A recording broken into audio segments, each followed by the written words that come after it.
రౌడీలు అనేవారు రాష్ట్రంలో ఉండేందుకు వీల్లేదని, నోటోరియస్ రౌడీలను రాష్ట్ర బహిష్కరణ చేద్దామని ముఖ్యమంత్రి చంద్రబాబు అధికారుల్ని ఆదేశించారు. రౌడీల విషయంలో కఠినంగా ఉండాల్సిందే అని, అప్పుడే పరిస్థితి నియంత్రణలోకి వస్తుందన్నారు. జిల్లాల్లో ప్రొఫెషనల్ రౌడీలను గుర్తించి హెచ్చరించాలని, లొంగకపోతే పీడీ యాక్ట్తో రాష్ట్ర బహిష్కరణ చేయండని ఆదేశించారు. మీరిద్దరు అనుకుంటే జీరో క్రైమ్ డిస్ట్రిక్ట్లో ఉండాలి. అదే సమయంలో హ్యాబిచ్యువేటెడ్ ట్రబుల్ మేకర్స్ ఉంటే వాళ్ళ పట్ల చాలా అప్రమత్తంగా ఉండాలి. కావాలని క్యారెక్టర్ అసాసినేషన్ చేస్తే మాత్రం ఫర్మ్గా డీల్ చేయాల్సిన అవసరం ఉంది. సోషల్ మీడియాలో కూడా ఇది ఒకప్పుడు చాలా అసభ్యంగా ఉండేది.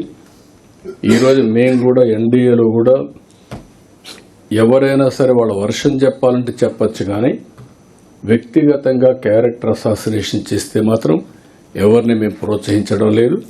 అవతల వాడు చేస్తే మనం ఉపేక్షించాల్సిన అవసరం లేదు. జనవరి 15 లోపల ఆల్ సర్వీసెస్ కూడా online, all files will be online, all services will be online.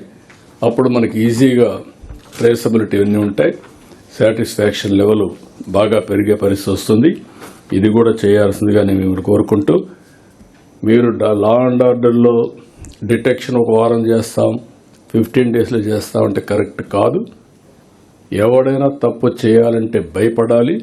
తప్పు చేసిన వాడిని చొక్కా పట్టుకునే పరిస్థితులు పోలీసు వ్యవస్థకు రావాలి.